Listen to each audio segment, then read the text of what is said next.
You know the name Christopher Hitchens.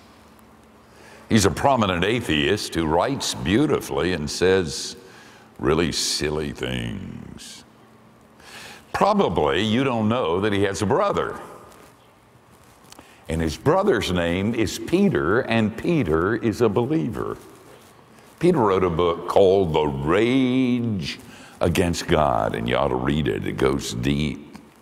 Got some important things to say, but he begins that book with a story of how he burned his Bible on the playing fields at Cambridge. I get that. I've been teaching this book most of my life, longer than many of you have been alive, and this is the most frustrating book in the world. It comforts me. Tells me what's going to happen and what did happen, and it never lies, and everybody else does. But it's frustrating too. I mean, it's the kind of book that disturbs you and creates questions. Just when you think you got God figured, you read the scriptures and you find you don't have him figured at all. His thoughts are not my thoughts, and his ways are not my ways. And as the heavens are higher than the earth. But the place that really gets me are the law enforcement texts. Now, I'm a teacher of grace, you know that. I get that. I don't believe God's angry at you. And all that I do and say and write and publish, that's what I say. God is merciful, run to him, and mercy will run to you. But there are those texts that cause you to wince. God chastens those he loves. And then the preacher says, that means if you get out of line, he's going to break your legs. And I go, oh, spit. And then Paul has those lists. And he says at the end, you do any of that stuff, you ain't going to make it. And I count 3 of mine in the list. And I go, oh, no. And then be ye holy as God is holy. Do I look holy? Or be ye perfect. Do I look perfect? Those are the law enforcement texts that the teachers and the mothers use to keep us in line. And some of you guys find those texts, you underline them, and you go to them all the time. Keep doing it. I need to know there are people in the kingdom who are more neurotic than I am. But the mother of all of them is the parable of the talents. I hate that parable. My mother has used that every day of my life when I was growing up. Stephen, you're not living up to your potential. You have taken your talent and you have buried it. And Sunday school teachers use that to get me every time. And my teachers used it over and over again, and they still say it to me. I'm not living up to my potential. Read the parable of the talents. So what I'm going to do this morning is get revenge on my mother. God bless her, and my teachers, God bless them a little less.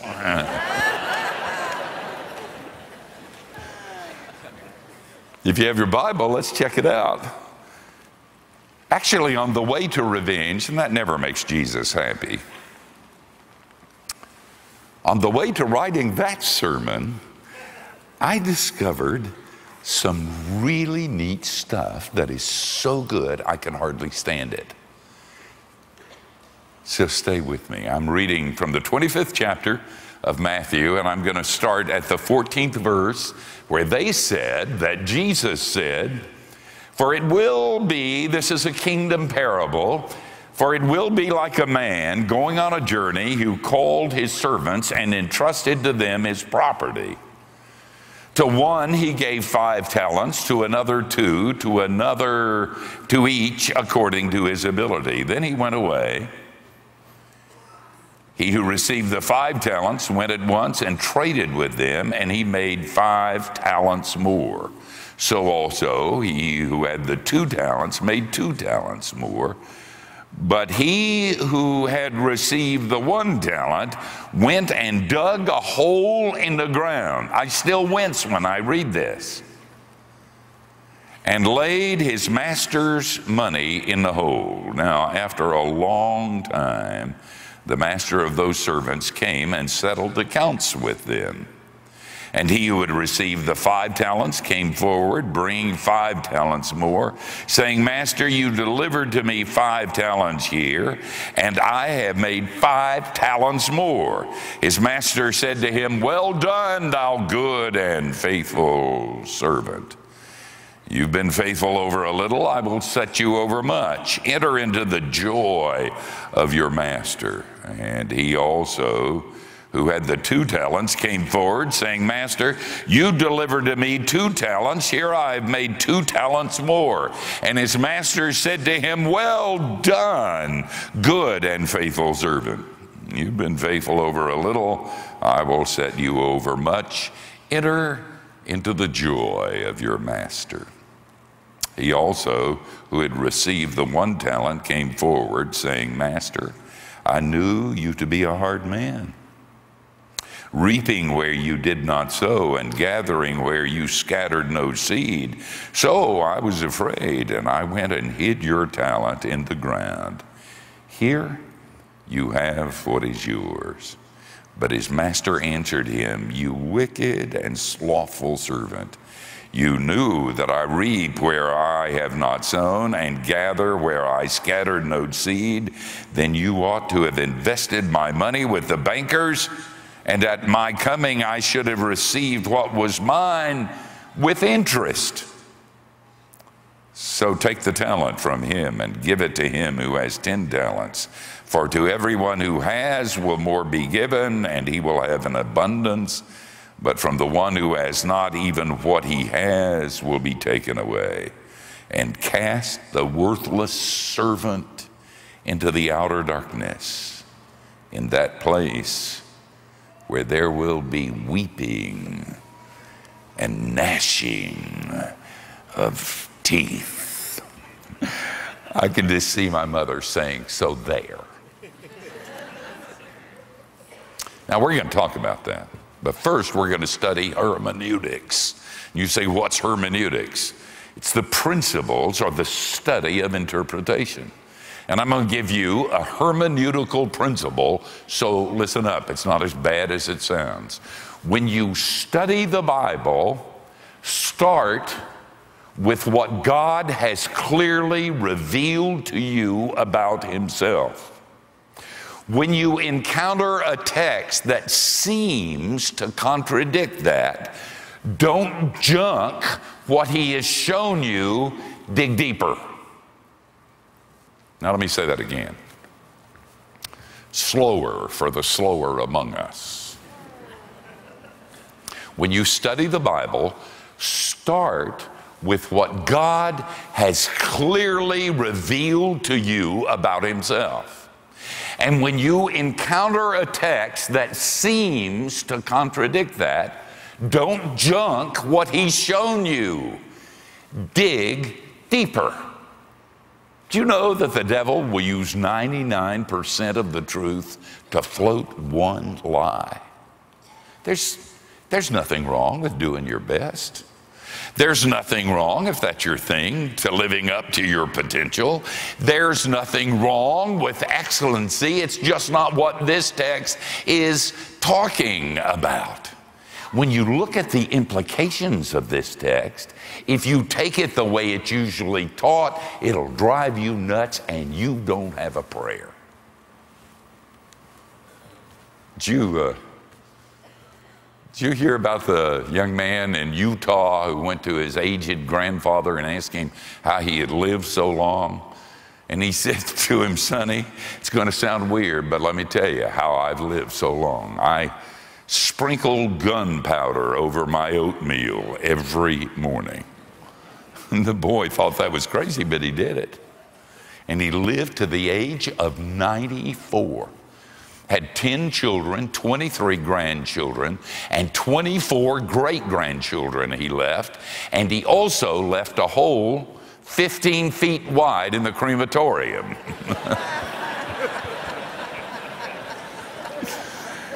You can do fine for a while, but things can turn bad for you.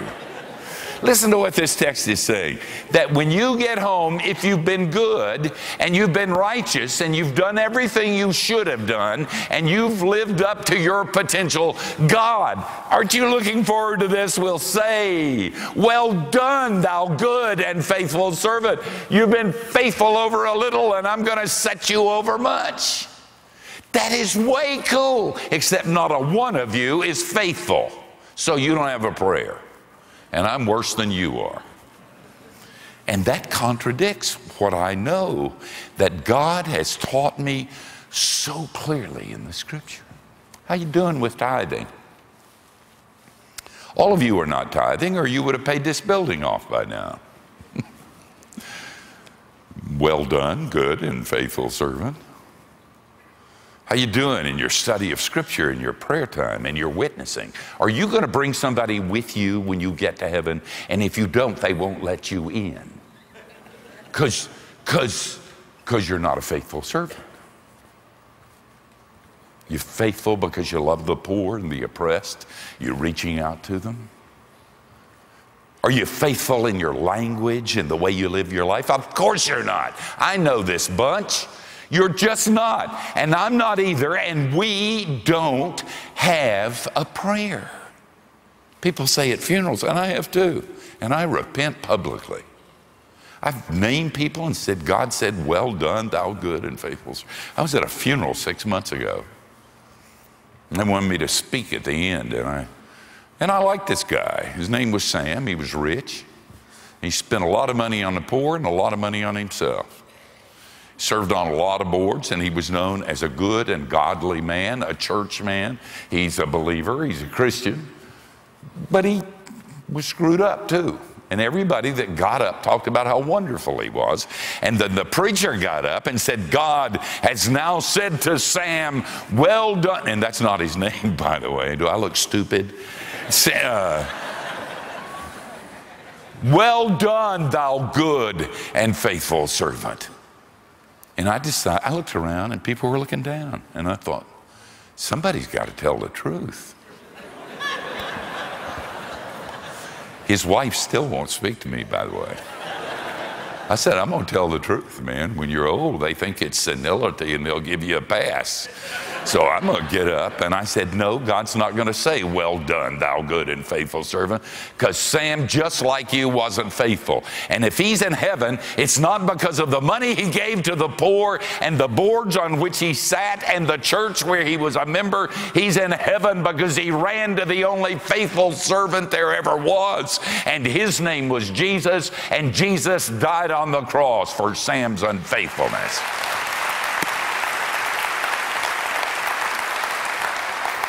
I hope I didn't say it that strong. I was trying to be civil. Maybe that's the reason she's not speaking to me, you think. But I'm not going to say that anymore. Don't say that.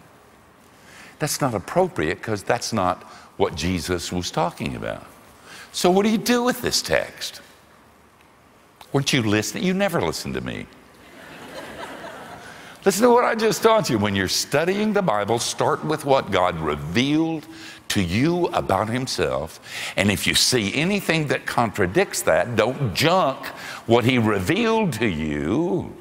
Go deeper. So we're going to go deeper. Listen to me. This text and the words of Jesus are not addressed to little boys who aren't doing well in school, okay? Jesus didn't have you in mind because you're lazy when he said what he had to say. If you check it, it's a kingdom parable. It's in the context of what Jesus said to religious, pure, obedient leaders about religion. And they got it, even if my mother didn't. they got it. Because when you move to the 26th chapter, you find those very same religious leaders who just heard what he was talking about, conspiring together to hang him spread eagle on crossbeams on the town garbage heap. And they did not kill him because he said little boys are... Quit shouting, Brown. They didn't crucify him because he said little boys are not doing well at school. Okay. All right, this is what he was saying to religious leaders. He was saying, you're right. He was saying, you're God's chosen people. He was saying, God has given you the most revolutionary message in the history of the world. You're the only people of all the peoples of the earth that are God's people. You know the truth. You know that God is a God who is loving and kind and merciful. You know that He is holy. You know that He reaches out to the world, and God called you to reach Him. You are orthodox. You have the truth. You know the scriptures, and you built a wall around it so you could protect it. Or, as Jesus put it, you dug a hole and you buried that right there. Now, as I read this text and I was praying about you, I discovered 3 impossibilities. And we're going to get through these 3 quickly and have lunch. The first impossibility is this. Listen up. It's impossible to serve a hard master and do anything but dig holes to protect your stuff. It's impossible to serve a hard master and do anything but dig holes to protect your stuff. It's a matter of perception.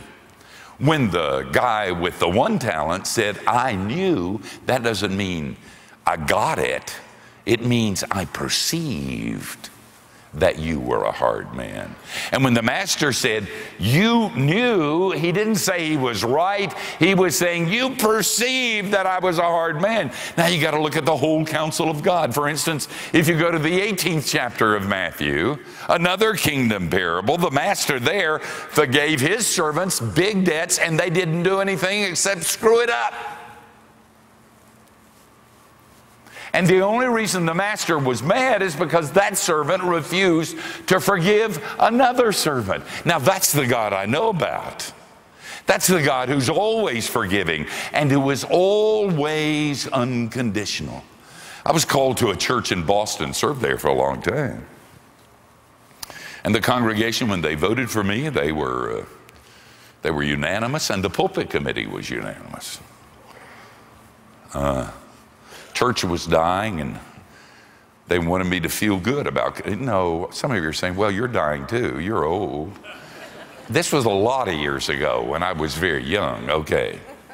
And they voted unanimously, and after I'd been there 2 weeks, one of the men on the pulpit committee asked me to lunch, and I had lunch with him. He said, I have to be honest with you, I didn't vote for you. And I said, I thought it was unanimous. And he said, well, my brother-in-law made me change my vote from no to yes so we could tell you it was unanimous. But I don't like you. I think you're arrogant and you're prideful. You've got this voice and you're proud of it.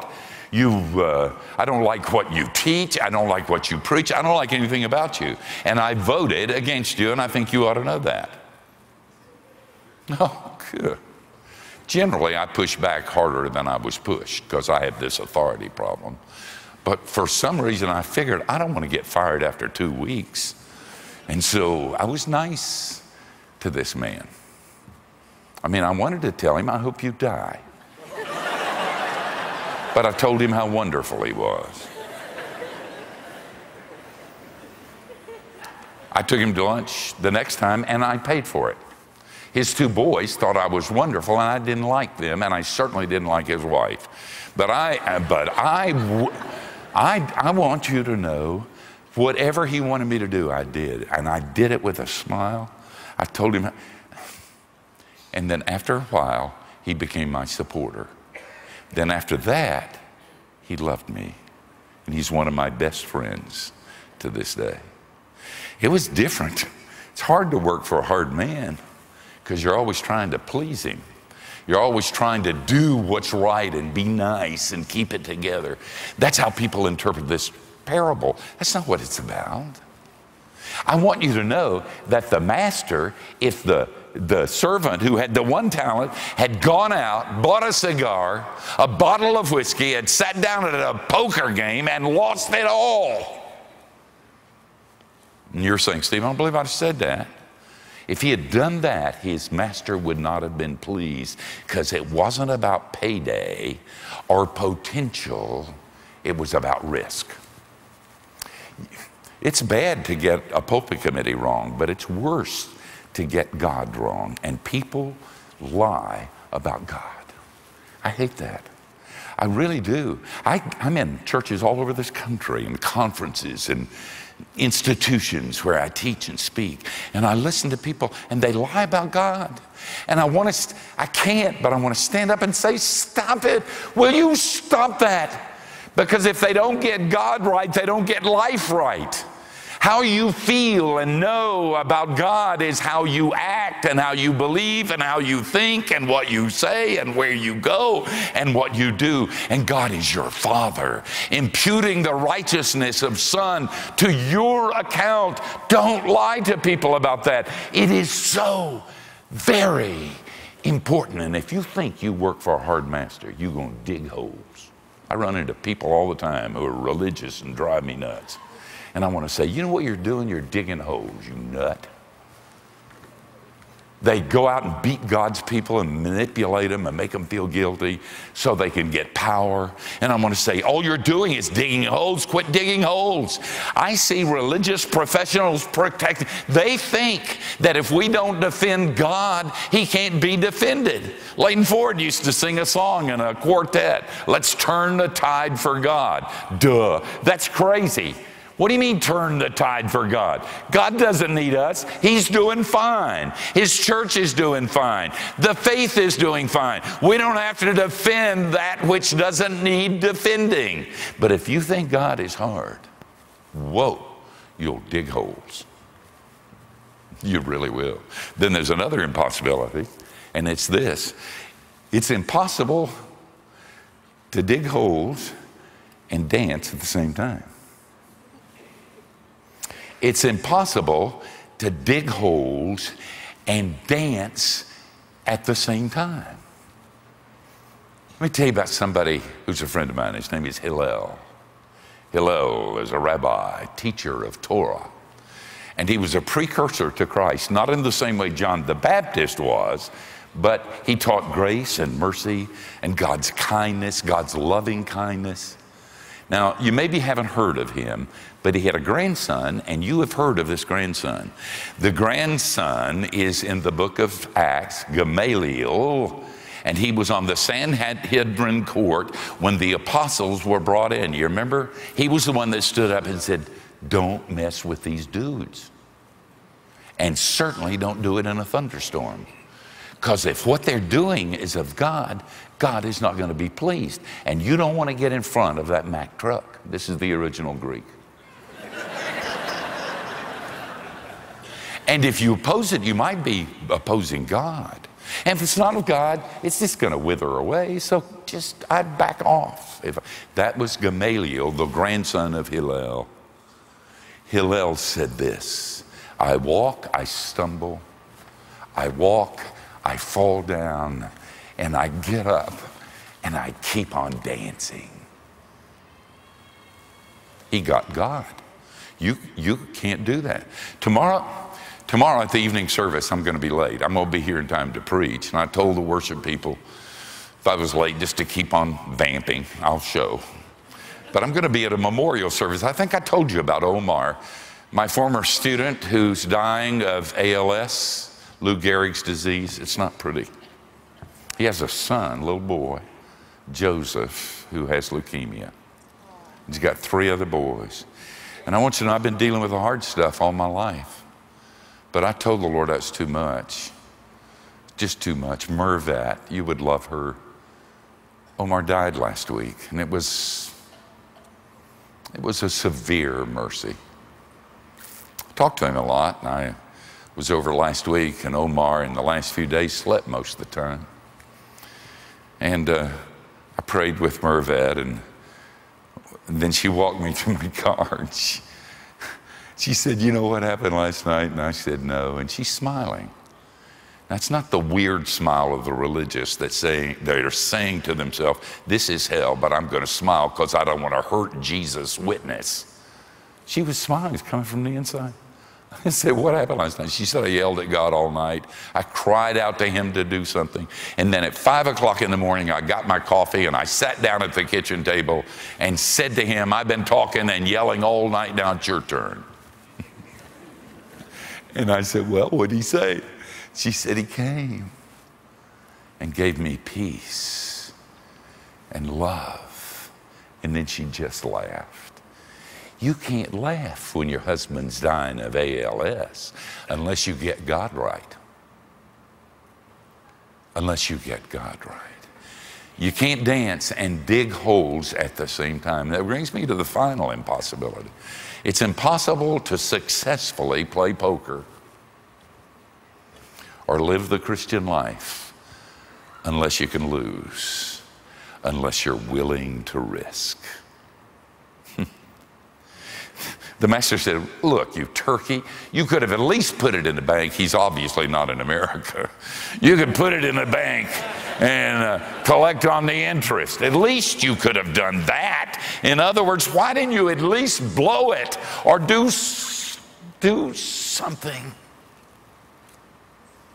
Let me tell you something. Kenny Rogers had a point when by the way, I love poker. I know I don't play anymore because I don't think it's appropriate for but I was good. Friend told me that it hurt my witness, so I quit. I think because I was winning all his money is the reason. You know, if you go to play poker and you sit down and you don't see a sucker, get up and leave because you're it. No, I got to stop. This doesn't have anything to do with this sermon. I just thought. But I was good. But don't play. You know, you got to know when to fold them. You got to know when to close them. But you got to know when to risk too. And you got to have enough so you can risk. You got to be safe before you do it. You're safe. Have you ever witnessed and made a fool out of yourself? Oh, don't you hate it? I've done that millions of times, and I've gone back and go, I wish, and then felt hugged by Jesus, and he told me he was proud of me. You ever sinned and knew it was over and you were going to lose your salvation, and he was never going to love you again, and then he said, come here, child. You ever said something profound? At least when you say it to your friends. I say it in front of a lot of people, and it's stupid. You mispronounce something, or you give the wrong date, or you talk about something, and then somebody calls you on it, and you just die inside. And then you feel loved and perfectly acceptable by Jesus.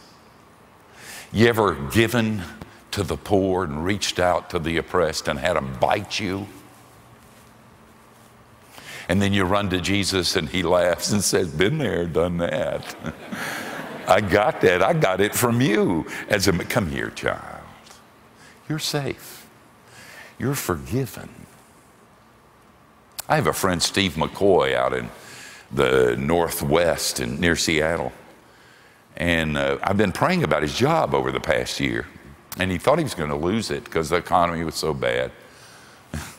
And I got a letter from him last week, and he said, I got used to the idea of not working. I thought I could do without this job, and he really can. And he said, so when my boss was deciding on who he was going to fire and who he was going to keep, I felt like a kid in the back of the classroom waving his hand saying, choose me, choose me, choose me. And he didn't. In fact, he gave me a raise. And he put me on the road and gave me a lot more responsibility. And he said, but I don't need this job, and I'm free. You're free too. Doesn't matter whether you live up to your potential. You a sinner? Of course you are. That's what the cross is all about. You failed, big deal. Welcome to the club. But Jesus is saying, don't dig holes. Don't dig holes. Go out and live it. Willie Ramus comes to this church sometimes, I think. He wrote a book called Forgiven, and it's done in a text language. He's the ghetto preacher, and when I read it, it was harder than reading Greek to try to translate what in the world he was saying. But he's a man who loves God and understands grace. And he and his gang killed a young man. I don't know whether it was an allegorical story or whether it was a factual one. But this kid kept hanging out with their gang in the ghetto. And one night they all got, and nobody liked him, but one night they got drunk or high, and the head of the gang told the other gang members in the ghetto to hold on to him. And the head of the gang took a knife and killed him. And then they ran, but the police caught him, put him in jail, and brought him before a judge. And the father dropped the charges. And Willie says he knows that's not general, that just because somebody drops the charges, if you've committed the crime, you ought to do the time. But on this occasion, the judge, maybe because there wouldn't be evidence without the father, let them all go. And he said, we didn't stand around talking about it. We ran out of the courtroom and we were free. And he said, that was when I noticed the father of the boy we killed leaning up against his BMW and waiting for us. So everybody else ran. I went over to him, and he was crying. And he said to me, what are you gonna do with the freedom I just gave you? You're free, you're safe. Ever see a baby wait to cry after falling until they're sure they're in the mother or father's arms?